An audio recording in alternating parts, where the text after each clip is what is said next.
Welcome to Pod of the Dead. On today's episode, we will be talking about the movie Buffy the Vampire Slayer. On today's first lightning round episode, we are going to get into it. I am your host, Nicholas, and with me, as always, are two beautiful ladies, Stephanie and Natasha. Hello. Hello. So last week, fucking banger. We watched The Witch. So badass. This week, goddamn. This is my fault. This is my fault. My fault. Shall we call it a palate cleanser? Sure. Maybe we'll appreciate everything after this in comparison to this movie. Oh my God. Oh boy. Okay, so let's start out by saying when we started this podcast, we all wrote down lists of movies that we wanted to see that either we had already seen and we wanted to rewatch in order to, review, or we wanted to see it as a whole that we had never seen before. So this was my pick, and it was on the list because I was like, man, I remember growing up, I really loved Buffy the Vampire Slayer, the movie. And I was like, let's put this on the list. Oh, God. Okay, so let's context here. The movie came out by 20th Century Fox in 1992. So that would have mean that me and Nick were, 6 or 7 when this movie released. Tasha was probably still just getting out of diapers. I was 3. If it came out in 92. She's still in diapers. Yeah. So, that's contextually, that's where we're at. And so I was like, I want to rewatch it, see if I like it, if it holds up, because a lot of cult movies, or we'll just use that term loosely with this movie, but they sometimes they hold up really well. We watched Scream. That movie we all agreed on was awesome, and it really held up with its time. And so when I was like, this is not Scream. No, it's not. It made me want to scream. So we watched this movie last night as a rewatch. I probably haven't seen this movie since I was probably early teens. So a long time ago. So yeah. And then I've also watched the TV show, and I watched Angel and stuff. So I'll talk a little bit more about that in a little bit, but let's let Nick kind of bring us back into what we need to talk about here. All right. So Buffy the Vampire Slayer is a 1992 American comedy horror film directed by Fran Rubel Kuzi and starring Christy Swanson, Donald Sutherland, Paul Rubens, Rutger Hauer, Luke Perry, Hilary Swank, and David Arquette.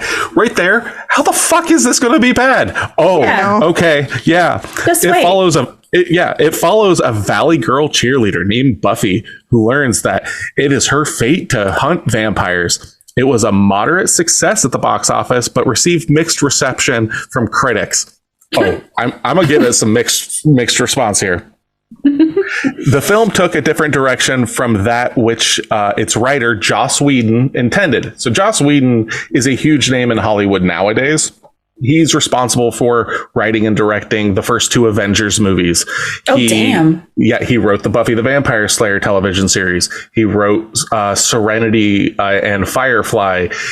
He co-wrote the movie Cabin in the Woods, which we will be doing on this podcast in the future.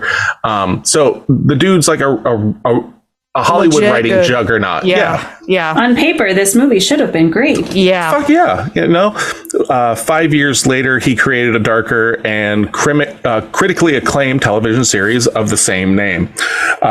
So the budget for this film, this is what I was kind of talking about last time. The Witch its budget was $4 million in 2015. So we're in 1992. This movie cost $7 million. Oh my God. Oh wow. Where the fuck did that money go? Where's the money, Lebowski? It's the ears. Oh, that's where it is. Solid teeth.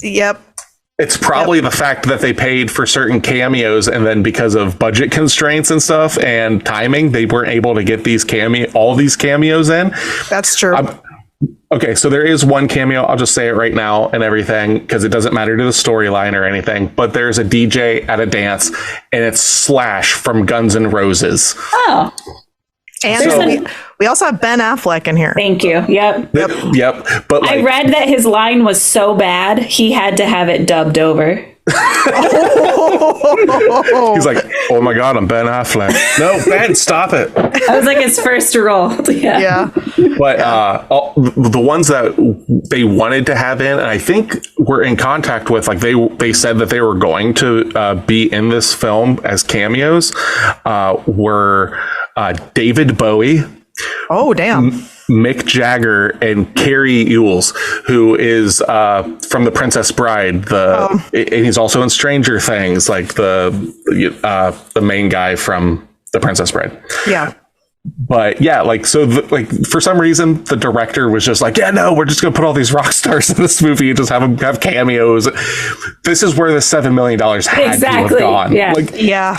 Two of those million definitely went to Slash. Yep. Oh my God. That's so bad. Okay. I'm going to try and be professional. Okay. All right. Well, let's do the normal stuff, and then we can tear this thing apart. Oh yeah. Yeah. So the box office, though, like they said, it was a moderate success. $7 million budget. They did get a return on their investment. It was $16.6 million. Okay. In 1992. You know, like not too shabby. You know. So yeah, that's basically the history of it.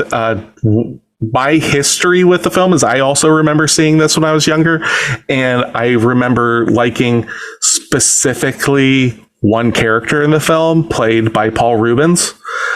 He was my favorite character in the movie, and because of his Paul Rubens is he just passed recently, but he is the actor and creator of the beloved character Pee Wee Herman. So he's in this film playing a vampire, and his role as the vampire in this movie, I love. It's my favorite. There's also a couple other people that I didn't actually remember being in it that I liked their roles in it.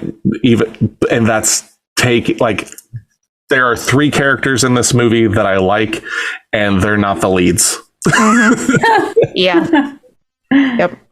All right. So can we talk about our reviews? We've got a 1 and a 10-star review. Well, Tasha, real quick, what's your history with the film? Oh, yeah. Sorry. Didn't know it existed. And I actually... I'm sorry that we did this to you. Yeah, this was work, man. Yeah, I didn't know it existed. I thought it came out like as Buffy the show was out. Didn't realize that it came out well before. Yeah, so thanks, guys. You're welcome. Yeah. Yeah, we got a 10 out of 10 review somehow on this movie, and we've got a 1 out of 10. Let's see here. Let's go with the 10 out of 10 first. Who's got the 10 out of 10? I do, and it's very short, so that makes sense. Buffy the Vampire Slayer is an instant campy classic. Sure.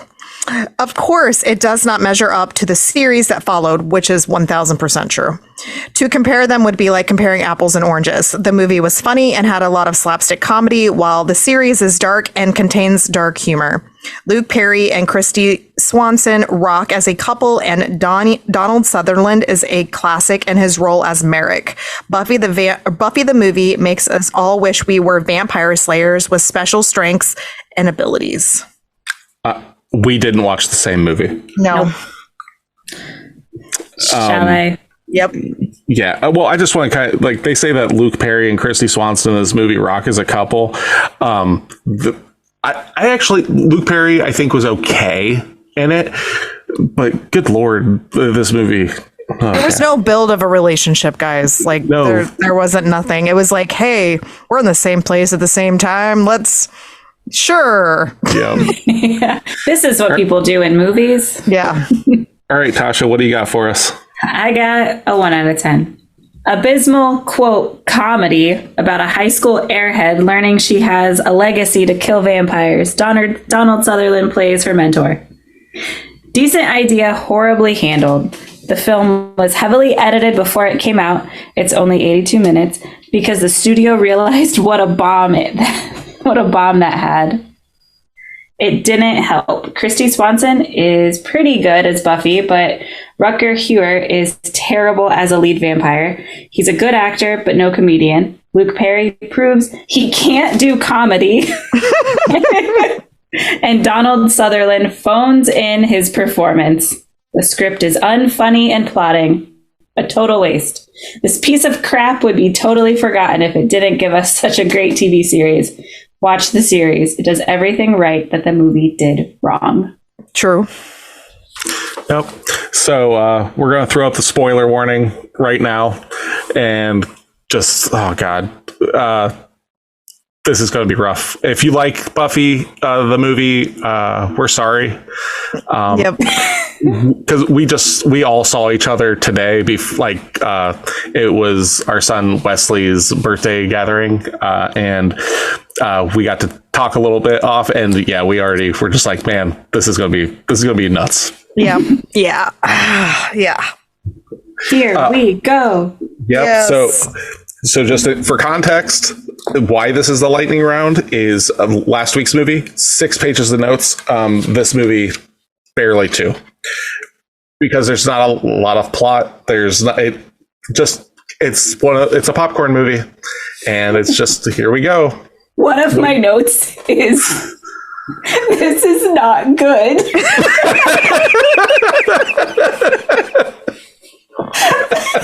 I don't remember writing that, but it's like halfway down the page. God, Jesus took the wheel. Just wrote it for you. Well, which part? When you start the movie and then it's like the hairy mole is what determines that they're slayers. Oh my God. Yeah, that was great. Oh my God. So we start in Europe, the Dark Ages. We see Donald Sutherland and a lady that kind of like looks like Christy Swanson's character Buffy, but it's in the Dark Ages, and they're kind of doing some stuff. Then cuts to current day. And I did kind of like this. It just says SoCal, the Light Ages. I was like, okay, right on. Good one writing. Yep, Yeah. so good. Yep. And we've got Christy Swanson as a cheerleader. There's a coach that I don't know what they're trying to do with this coach, but He's like a motivational speaker. Yes. all the time. He's like a school just remember, counselor. remember, guys, I am a person. I have a right to the ball. My eyes rolled so hard they about fell out of my head at this point already. I can't believe we both put that as our notes because I have that on mine too.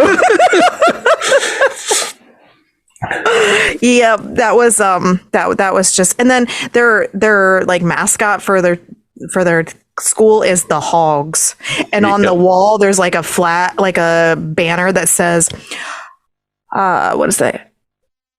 Hoop are something, hold on, are viper bit, oh, Hogs are viper bitten. Okay. Cool. Yeah, it was right behind when they were cheerleading in the very first part of the movie, and I'm just like, what is that supposed to mean? Hogs are viper bitten? I don't know. No The idea. school mascot was the scariest part of the whole movie. Like the actual guy in costume. Yeah. So it cuts to these girls, they're Valley Girl-esque at the mall and everything. But we do get this dope-ass yellow leather jacket, so it gets a point for that.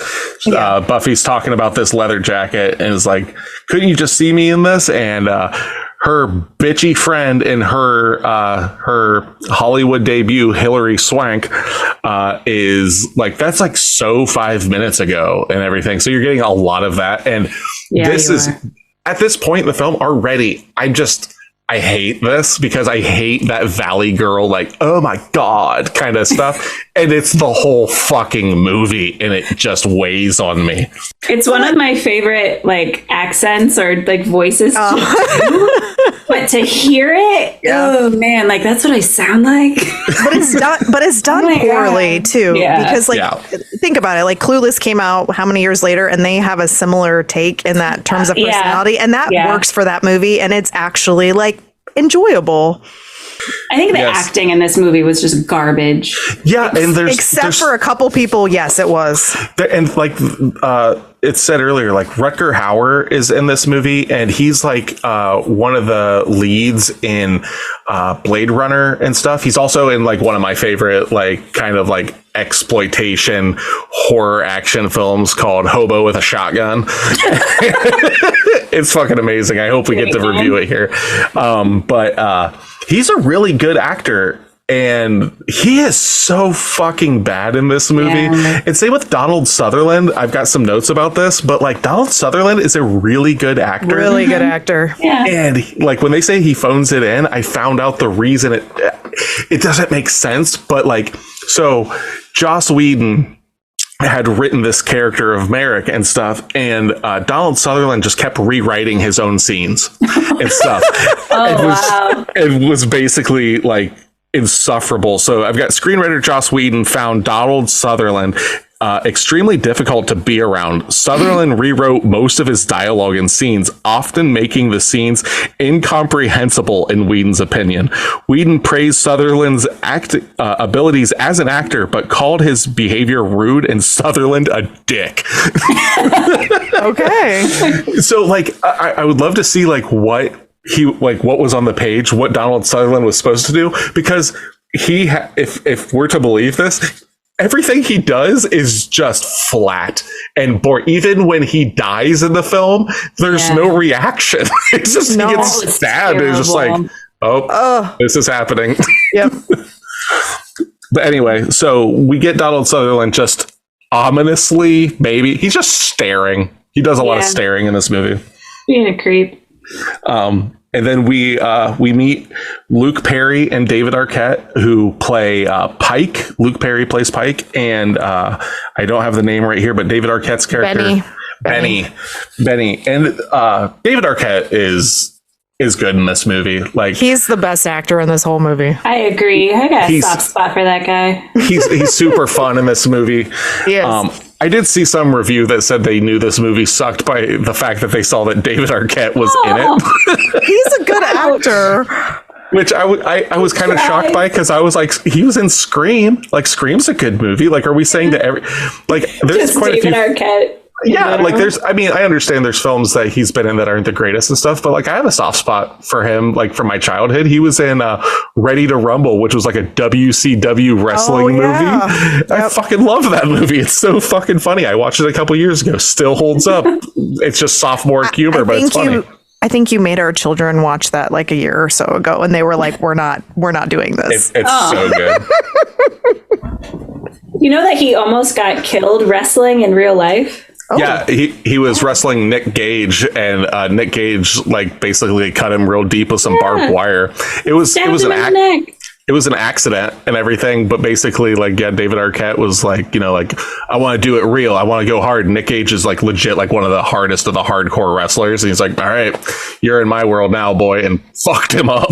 Damn. Yeah, there's a documentary about David Arquette's wrestling career. It's good and kind of sad. That's weird. Okay, I did not know that. I'm learning all kinds of new things. So if you want to know more about David Arquette, check it out. Yeah. So we get, God, it's almost painful to have to go through these notes because I'm just reliving the film. Yeah. So Buffy sees her boyfriend in a car, jumps over her boyfriend's friend to give him a kiss and stuff, and we've got this guy like just ogling her ass and says, I don't want to sound sexist or anything, but can I borrow her?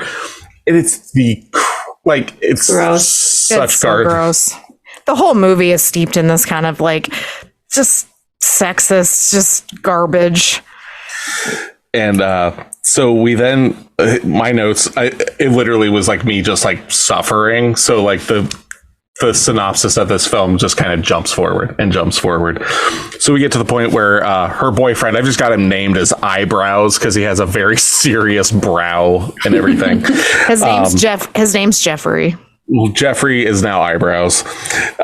He's getting stalked. He's walking like late at night. Oh, no, that's not the boyfriend. That's the friend. Yeah. Oh, that's the just jock friend. We'll backtrack here. So we meet Luke Perry and David Arquette's characters in the movie theater, and the girls are sitting in front of them and they're being obnoxious, and the guys are getting pissed off because the girls won't shut up because they're doing their Valley Girl shit. And then we jump to this part where jock Jeffrey boyfriend is parked in his convertible, what is the thing with 90s movies and fucking convertibles? I don't know. And she jumps over and she kisses him, and then that's when the sexist friend says the shit that he says. And then the guy that's in the back seat, the eyebrow guy with the like weird mouth a little bit, he gets out and goes walking, it looks like in a park, and as I think what happens. Oh, as Jeffrey and Buffy's character go to hang out at their house. So then you kind of know that he's going to get, gotten. Yep, he's getting stalked by Pee Wee Herman's character again. Yep. I didn't write his name down. It doesn't matter. Yeah, good lord. Is his? Well, no, I'm gonna look and see if I can find his name in here. It starts with an A. I did look it up, but I just kept writing Pee Wee Herman the whole time through. Because his getup in this film, this is the first film that he did after he got arrested for indecent exposure in the early 90s. Oh. So it's kind of a crap thing that happened to him. He was in an adult theater doing what people do in an adult theater and got found, and they just ran him through the mud with it and stuff. And his mugshot is the first time that you'd ever seen him outside of his Pee Wee Herman look. So he has longer hair and a goatee. So he was like, fuck it, this is how I'm going to look in this movie. So he rocks the goatee and the longer hair and stuff. Oh, that's cool. Okay. And so yeah, the eyebrows guy is getting stalked by Pee Wee Herman, and then Buffy is having a flashback dream of being a vampire slayer. And Pee Wee starts talking to Rutger Hauer's character, was it Lothos, mm-hmm. and telling him how he's starting to build him a vampire family. So we cut to the girls at a bar. It looks like, these are high school seniors or what. None of this makes sense. No, they're sitting there, and Pike and Benny are there, just kind of hanging out and everything. And the girls are saying that they're trashed, and Pike's like, "Well, that would explain the slurred speech." And it's meant to be played. Good one, Pike. Yeah, it's meant to be played as this joke. This is the best that could have come. This is fucking. The whole movie, yeah. And then this was my favorite part, probably one of the best parts in the whole movie was we get Ricky Lake being their waitress. Oh, is that and her name is Charlotte. She even tells us her name in the movie. And when I was thinking about this and I was talking about this, so Crybaby is one of my most favorite movies of all time, and she plays a character in that movie. And that was a year or two before this movie came out that was released. So she was doing some acting during this time. I did not know that until I saw this. I was like, I thought Crybaby was the only thing she was in, but yeah, she was in this too. Yeah, she was in a few things prior to her getting her talk show in the 90s. Okay, see, I didn't know any of that. Yep. So I just have it. Luke and Dave, it's Benny and Pike, are walking home drinking and stuff, and Pee Wee. You're missing stuff. Again. Oh God! Are you okay? Go ahead. Just let me do this. You can cut me off if you need to, because I'm going to take you out of your misery here. you can cut in when you need to, you guys.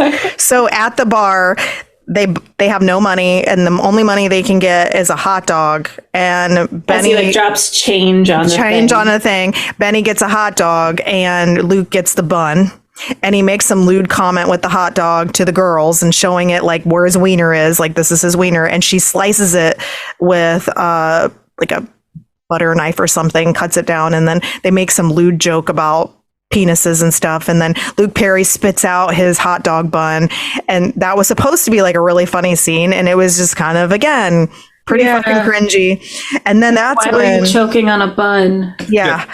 90% of these jokes, 99% of the jokes don't land in this film. Don't hit, yeah. Yeah, and then after that, the guys are all stumbling around drinking, and they're sitting on a ledge, and Benny's looking back over this ledge, and Paul Rubens' character comes in, and he just takes him, and then Luke Perry, his character Pike, falls on the ground, and that's when Merrick comes and saves him, randomly showing up to save him out of fucking nowhere. Yeah, at that point, I thought those two were together. I thought Merrick and Pee Wee Herman's character were in cahoots because of that. They kind of come at the same time. Also, does it look like David Arquette's character already has vampire teeth?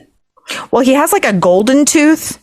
It looked like he had big teeth already, and then they just made them bigger. Maybe later on. I don't know. maybe I don't know either. It was well, and then we cut to the part where Buffy is in the gym and she's like doing gymnast shit, and this is where you realize that she can like, you know, she's doing tumbling because Donald Sutherland does give her a thumbs up on her tumbling. Yeah, and then that's when Merrick comes like randomly in the middle of a high school gymnasium, just standing there like gawking at this teenager who's miraculously by herself, which is also very strange in the school.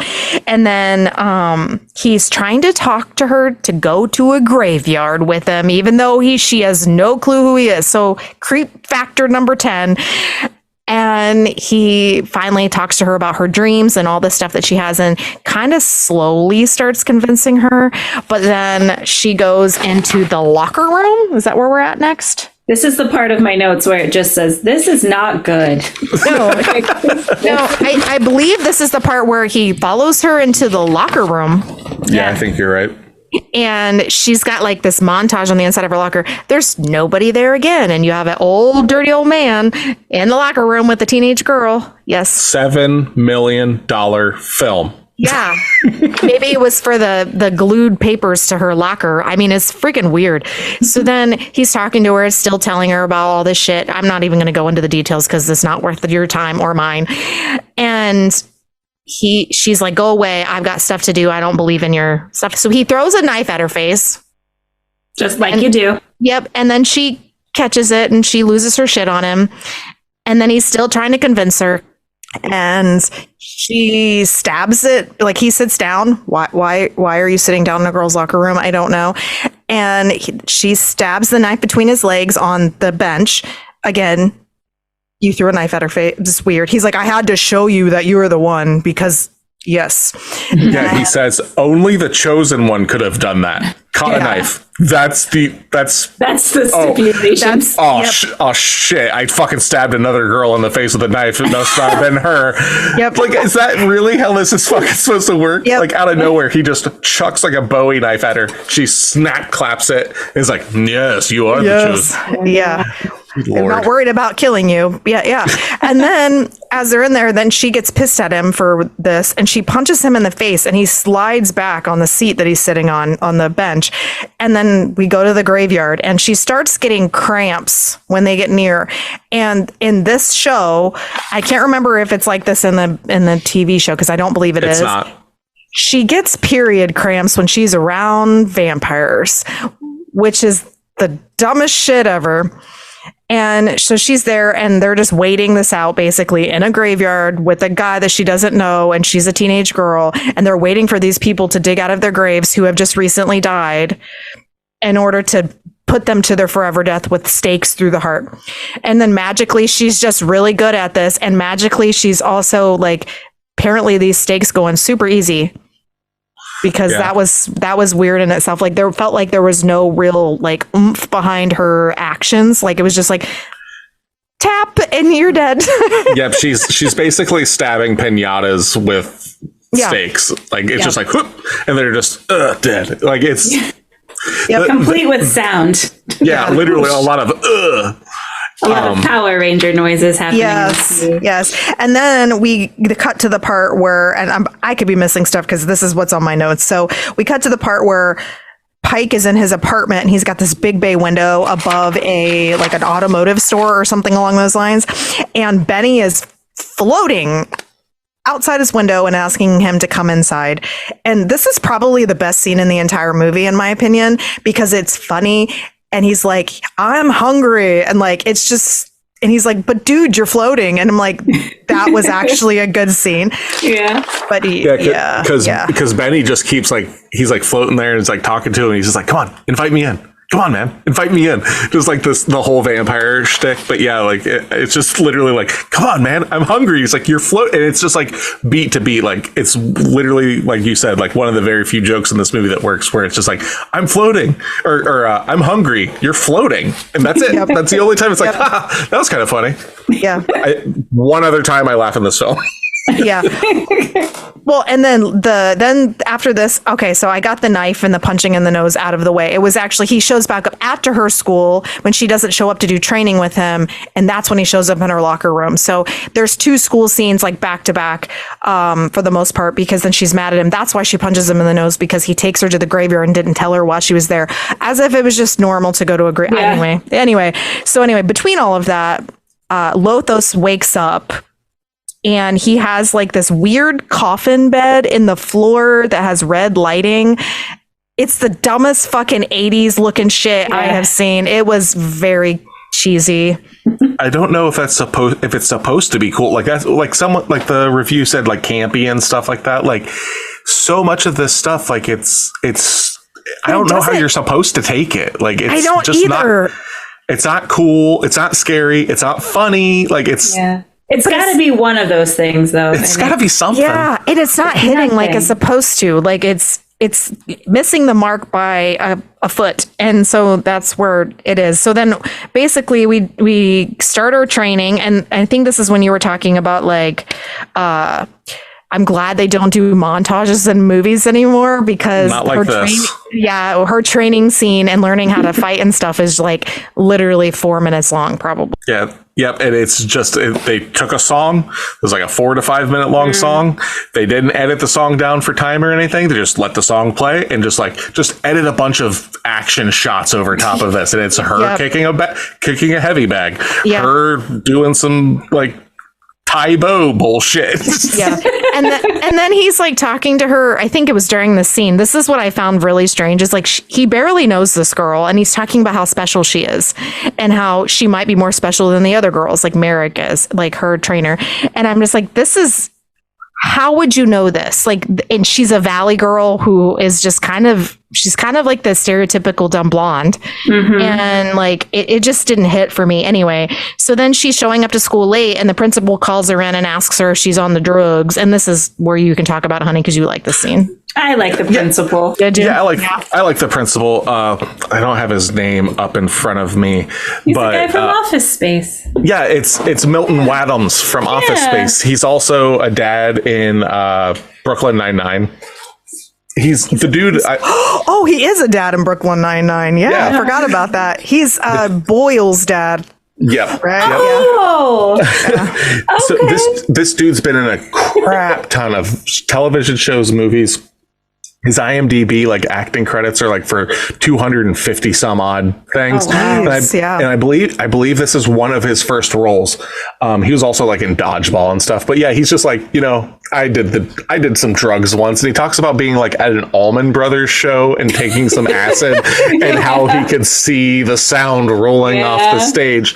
And he does a good job. Like it doesn't make me laugh or anything, but like he definitely plays his part well. He's one of the few characters in this movie that I did like. I like the principal.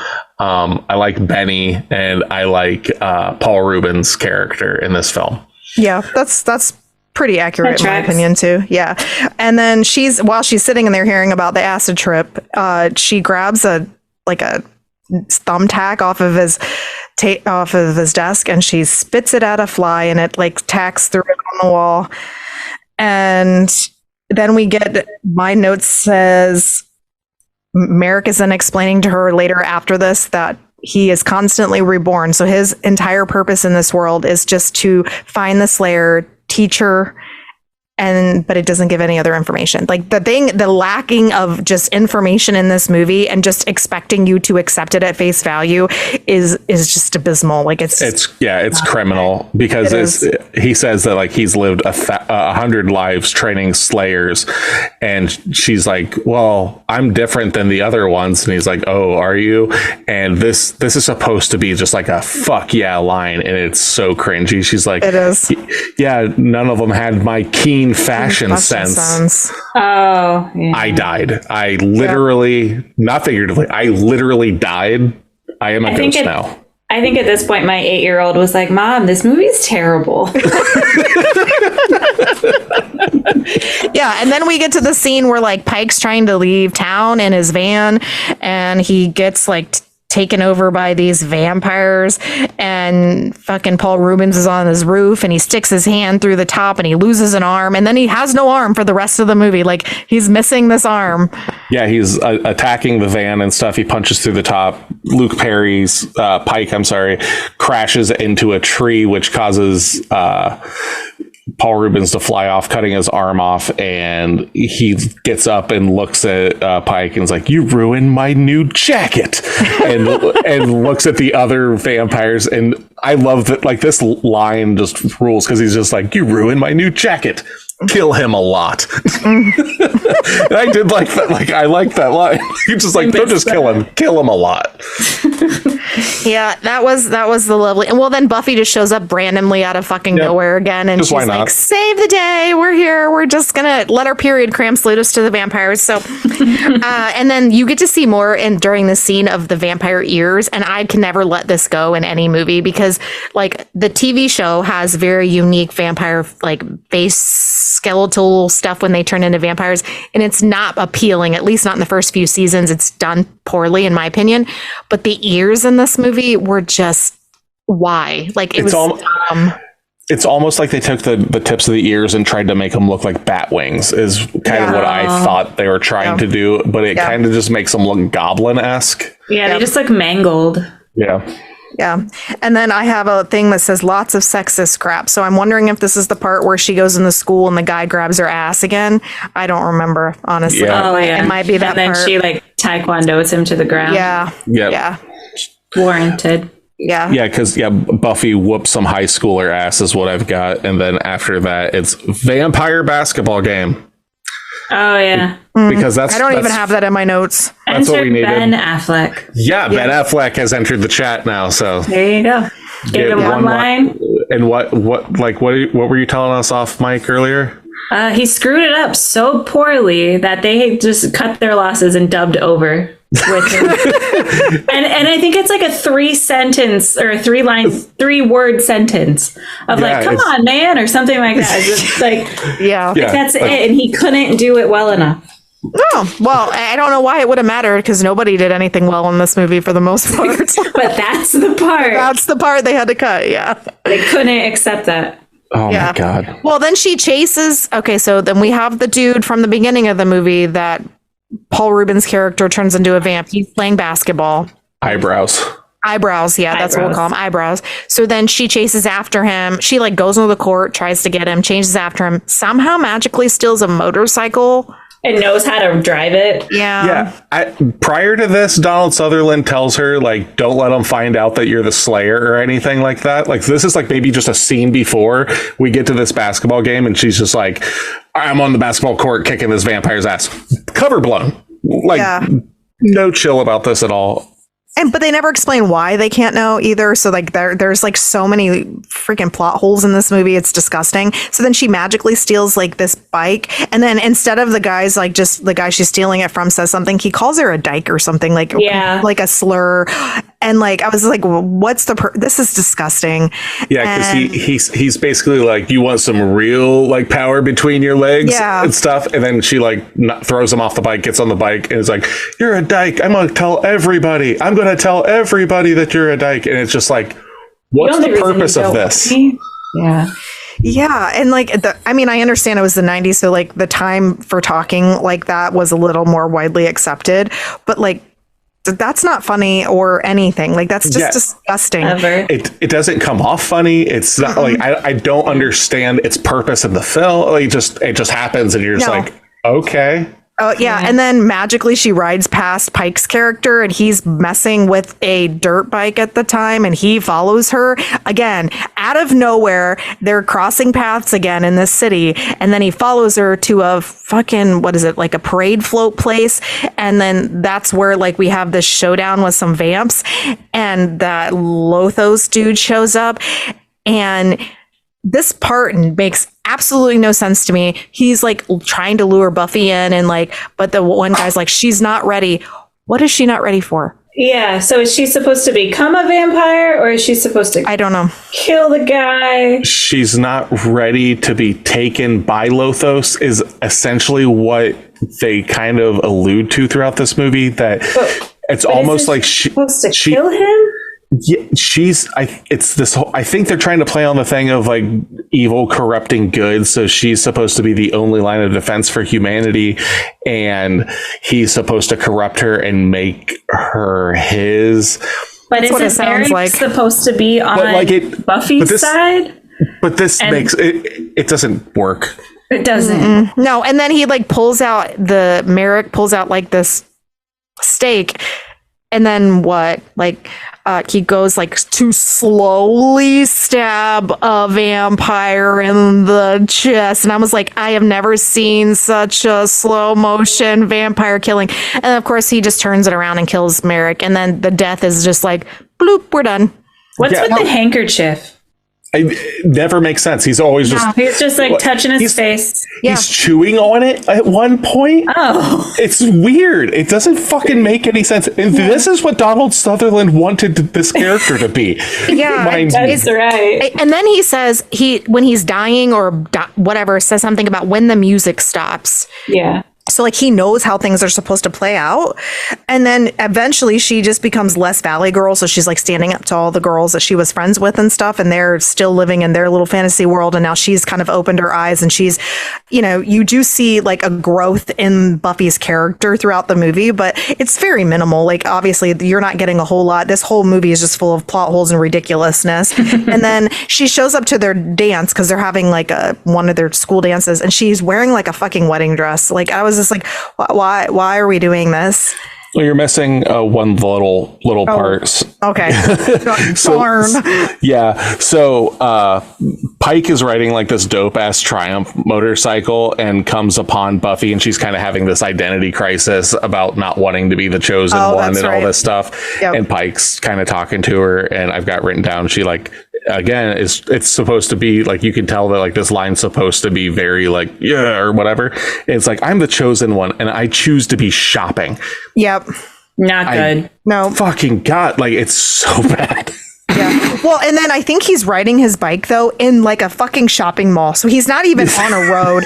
Like he's riding in the middle of a mall on a motorcycle. Like And what? it's at this time that Benny then finds out Buffy's name. So now it's like, oh yes, we have her Buffy. name. But it doesn't knowing say her why. name has power. It doesn't fucking make sense. I don't know. I think it was to like bring all the other vampires to her. Like, I it's guess. Buffy. This is. Yeah. I don't know. we That's all I got. didn't figure it out when she was on the basketball court fighting the vampire, but Yep. okay. Yep. Yeah. Or Well, the don't, fact that they've already met, but that's. yeah. Yeah. And don't worry, guys. Like we're almost done with this movie. Like we're almost there. Like the terribleness is about to end. Here's Oh, the fucking climax. God. Yeah, this is our climax of our film where they're having their dance. She shows up in that wedding dress. And like the montage of like, oh, she's walking into the room. And then magically the vampires start breaking into the school. And she's like, well, they're not going to get in. And then is it what's her name? Hilary Swank. Hilary Swank's character's like, but I invited them in. They're teenagers and high schoolers. I was like, They're all seniors. seniors. Yeah, make me gag. This was so stupid. So This was this after Luke Perry just wandered in as like the knight in shining armor? They're like, I'm here for your dance. Yeah, are we Because I don't remember the run down of that. It might There was a whole, like, he the was whole for thing of this. like your boyfriend's with somebody else and it's so sad, and then Luke Perry's just like, I'm here. Yes. are we Take this supposed paper flower. Are we supposed to believe that Luke Perry dropped out of school and is like her age, or is this motherfucker like an adult, like coming to a senior dance? I think it's the latter. Yeah, Okay. I think he's out of school and Well, he's like, drinking just wants a alcohol piece. all the time, like in public out of a flask. So I'm assuming like he's not stealing He has his it. own So, place. yeah.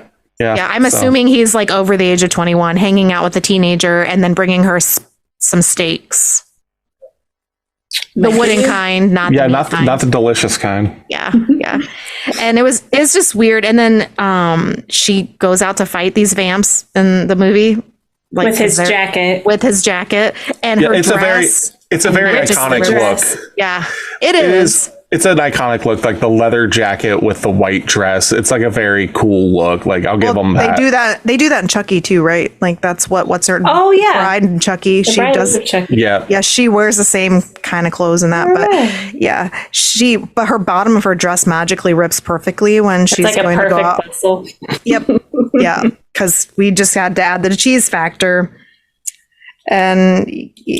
Yep. So this is about the time where all the vampires start to descend upon the school. Buffy starts piecing some vamps apart and stuff. And there are 2 Wizard of Oz references in this I wrote that too. I saw that. I did. I wrote that too. Yes. Yeah. The Toto one, and then your little dog or something. Mm-hmm. And there's that one. There's one before that one. I think it's like the Cowardly Lion. Maybe. Yeah, Benny's like, come on, put them up. Like, yeah, that's it. I wrote that.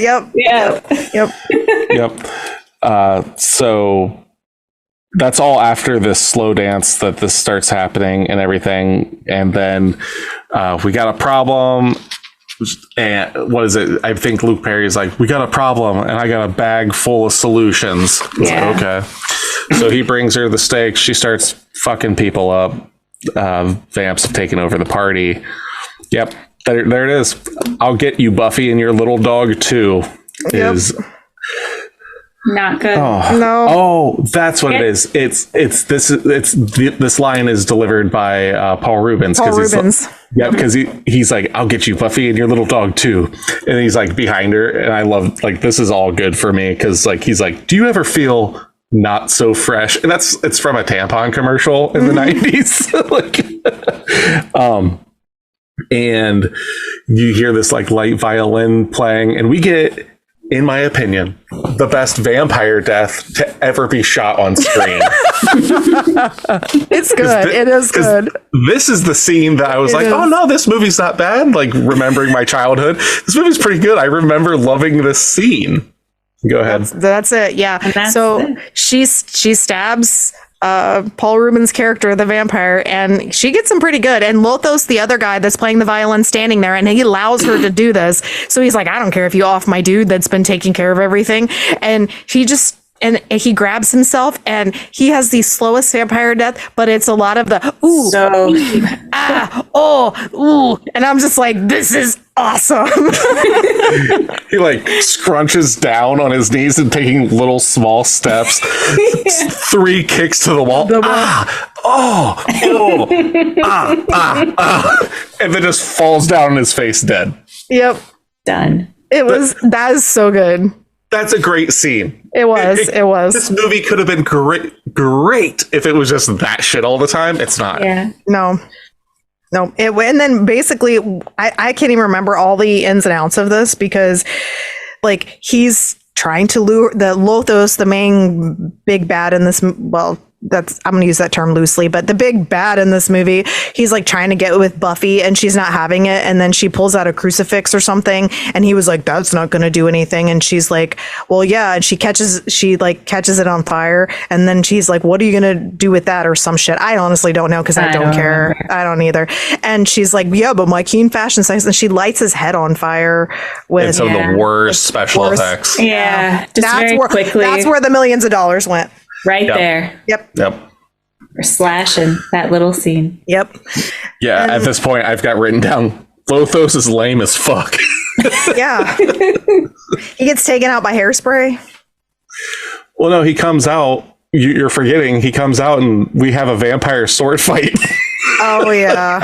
I've forgotten that part. Yeah, that's true. It's not over yet. So bad. But Luke Perry is fighting Benny, which is David Arquette's character, during this whole time, and they're in like the actual school and they're just going at it with each other. And I liked the ending of that where like he grabs Benny and shoves him against the electrical thing, which is weird that it's in the school gymnasium, which makes no sense, but whatever. And he just gets electrocuted. And I liked that part because like there was a lot of funny parts that were kind of shared between the two of them during that, but man, it was rough. Before the vampire sword fight, we do get the principal again, the acid tripping principal, handing out detentions to dead vampires. I liked that. Detention. I like that. Then you get this really lame ass sword fight. The music stops. She goes, "Oh, the music stops. fucking kills Lothos. Oh yeah, yeah. My notes don't say any of that. No. Yeah. No, I didn't even write it. This is how my notes go. Principal hands out detentions to dead vampires. Vampire sword fight. What the fuck? Lothos dead. I stopped. That was it. Yeah. And then there was like the little commentary of like Luke Perry being like, "Did I do all of that?" Buffy's like, "No, I did all of that," with like all the death. Yep. On the. It's like, yeah, we get it. And then the movie ends and we get like news reporter talking about the school dance and stuff. It's just kind of wraps some stuff up. Yeah, that was that was the movie. Roll. Well, credits. we do get a credit scene though of Paul Rubens' character dying again. Oh yeah, that's true. That's about it. Yeah. And we also get her boyfriend Jeffrey with the girl that he's now going, which is her friend that he's now going out with, and she's like, I can't believe he made me do that. Like talking about having, I can't believe I let you do that to me. Yeah, that's what it was. Right. Yep. He basically she lost her virginity to this guy is what it seems like or something, and she's just That was lost on me. No, this movie was hard.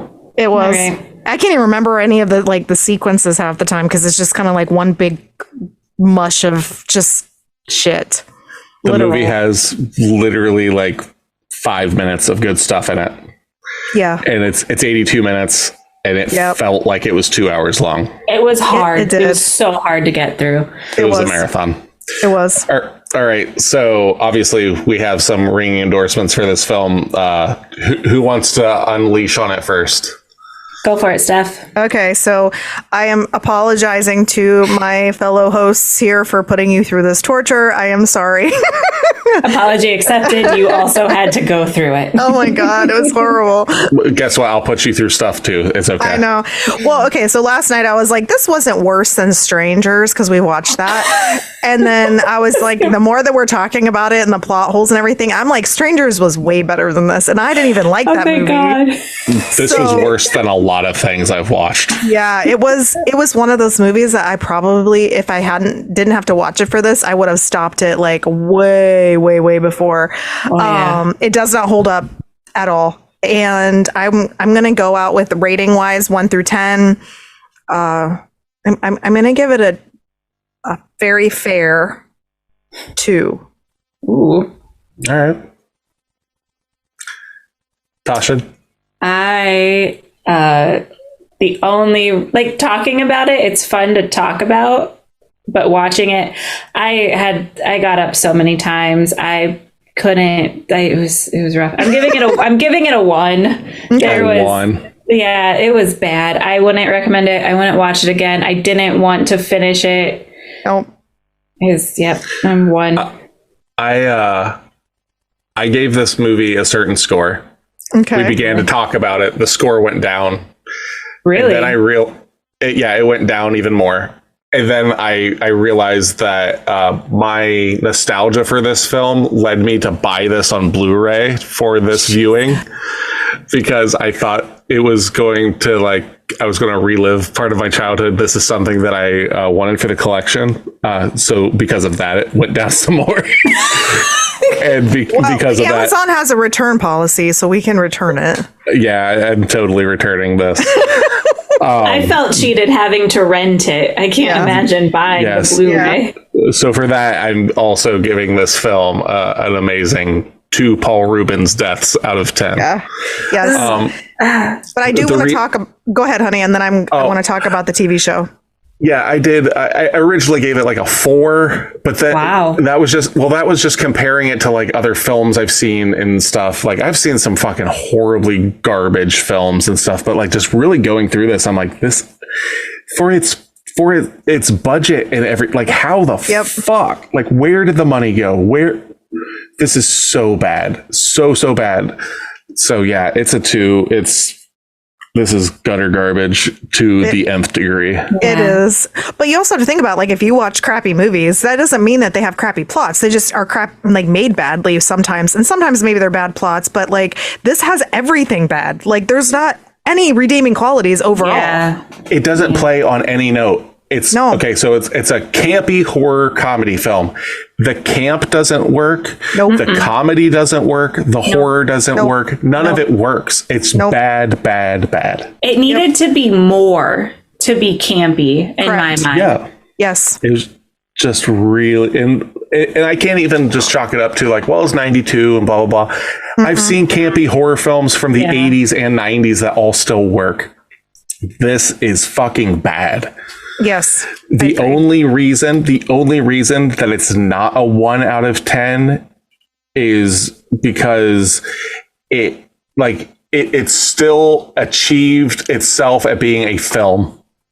And hold on. It is a film. That's the number one, like, that's the base criteria for this podcast. Yeah. So that's where it would have. It was a movie. So it gets a point for being a movie. And then it had 5 minutes worth of things that I remember from my childhood and got to rewatch. Wow. So it gets a Agreed. point from that. Okay, and I don't have that childhood quality That's in true. it at all. So it's a movie. Yep. So we got a 1. That's it. It was horrible. But okay, so let me talk about this for a second. This movie was created by the same guy. Like, he created this, and then he created Buffy the Vampire Slayer, the TV series. Now, the TV series is dated. I'm not gonna lie, because I've watched it as an adult. Like, I watched some of it when I was younger, and then I rewatched the entire series once it became like on a streaming service. And then I went and watched the Angel series that follows right after that. And this show is so much better. It is well plotted. The graphics are dated because of the age of the movie or the show. But other than that, it's really good. So like, the characters are well developed. You don't have Valley Girl shit. Like, it's not, Sarah Michelle Gellar plays Buffy in that series, and you don't get any of that. Our Merrick in the show, isn't Merrick, his name is like Niles or Giles or something like that. He's like a librarian. So like, you get really built relationships with the characters. There's more than just vampires in the show. There's like witches and some other things, and they don't throw around. Well, they may, because I can't attest to that because I haven't seen it in a while. But like, they have they are inclusive in that sense, where they have a lesbian character and some other things, which I really enjoyed about that show. So they're a little more inclusive in that way. But the movie's just a pile of crap, like I said, and the TV show is worth the watch if you're a huge vampire fan like I am. One last little thing, considering you're talking about the television series and stuff. So the screenwriter, Joss Whedon, so he's the one that went on and created the television show, was so frustrated by how much of his vision was being mishandled and how much of it was being rewritten that he eventually left the set during production and just never came back. Okay, that makes more sense. Okay.